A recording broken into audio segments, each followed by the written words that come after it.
Hello મિત્રો, નમસ્કાર, good morning. કેમ છો?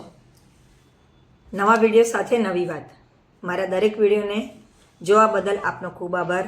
મારી ચેનલને લાઈક કરજો, મારા વિડીયોને શેર કરજો અને જોડે બેલ આઇકન પ્રેસ કરી દેજો. નવા વિડીયો આવી જશે. આજે આપણે વાત કરીશું ઘરમાં પૂજાખંડ કેમ રાખવામાં આવે છે.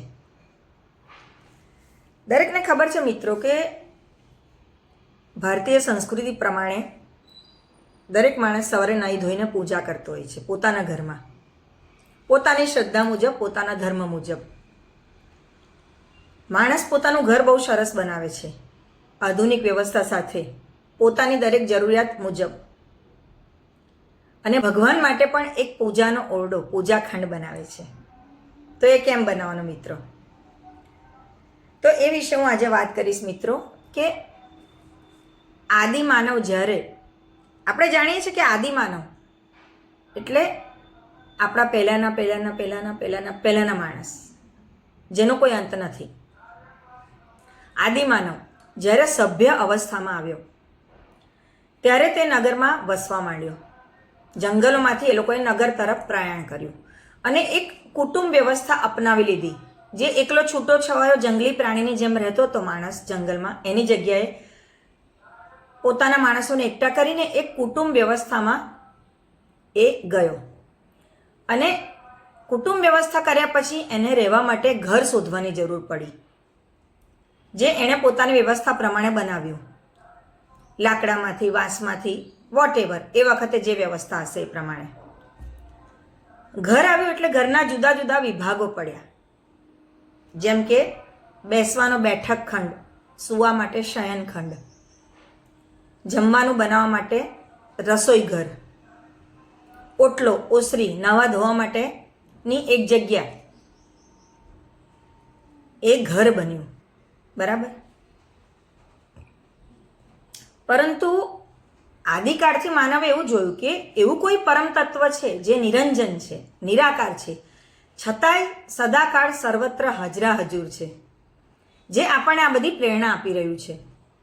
આ પરમ તત્વને એણે પ્રભુ, ઈશુ, ઈશ્વર, ખુદા, ગોડ એવા નામ આપ્યા. આ નામો એણે એક એવા અકલ્પનીય, અતુલ્ય અને અનન્ય તત્વને એટલા માટે આપ્યા કારણ કે આ તત્વ સદાય નિસ્વાર્થપણે અને એને ડગલે ને પગલે મદદરૂપ થાય છે, એવું એ આદિમાનવ માનતો હતો. આ પરમ તત્વને ભક્તિપૂર્વક આદર આપવા એણે એની કલ્પના કરી, મૂર્તિ બનાવી, એને સ્વરૂપ આપ્યું અને એની પૂજા શરૂ કરી. જ્યારે ઘરમાં બધી જ સગવડો માટે જુદા જુદા ખંડ હોય તો જેણે આ સગવડો માટે નિસ્વાર્થપણે મદદ કરી આપણને પ્રેરણા આપી છે, એના માટે એક અલગ ખંડ કેમ નહીં? આ વિચાર જ માનવીને પૂજાખંડ બનાવવા તરફ દોરી ગયો. આજના આધુનિક યુગમાં માનવીનું જીવન ખૂબ જ દોડધામવાળું અને સ્પર્ધાત્મક બની ગયું છે. જીવન નિર્વાહ માટે એની રજળપાટ એને શારીરિક અને માનસિક રીતે થકવી નાખે છે. આથી જ્યારે તે ઘરે આવે ત્યારે ઘરમાં એક એને એવી જગ્યાની જરૂર થઈ જ્યાં એને પરમ શાંતિ મળે, જ્યાં એ થોડી વાર બેસીને પરમ તત્વને યાદ કરીને પોતે શાંતા મેળવી શકે. કશુંક સારું બન્યું હોય તો એ પરમ તત્વનો આભાર માને, અને કશુંક માઠું બન્યું હોય તો એ દોરવણી માગે અને ત્યાં પોતાનો શોક વ્યક્ત કરી શકે. આમ માનવે પ્રભુ પ્રત્યેની એની ભક્તિને વ્યક્ત કરવા, એના અગણિત ઉપકારો પ્રત્યે પોતાનું ઋણ અદા કરવા માટે પૂજાખંડની રચના કરી. હવે આજે તો સ્થાપત્ય અને ગૃહ સુશોભનની કલાનો પુષ્કળ વિકાસ થયો છે. અગાઉ પુરાણ કાળમાં તો મનુષ્ય ઝૂંપડીમાં રહેતો અને કુદરતી વસ્તુઓ જ એના ઘરની રચના અને સુશોભનમાં વપરાતી. પરંતુ ક્રમશઃ ઘર અંગેની એની વિભાવના, એની જરૂરિયાતો બદલાઈ ચોક, પરસાળ, મેળી સાથેના ઘરોની વ્યાખ્યા આખી બદલાઈ ગઈ. આજે તો ઘર એટલે લક્ઝરિયસ વસ્તુ કહેવાય છે માણસ માટે.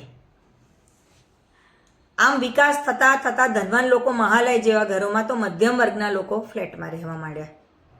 પરંતુ આ બધા વિકાસના તબક્કાઓમાં તે પ્રભુને ભૂલ્યો ન હતો.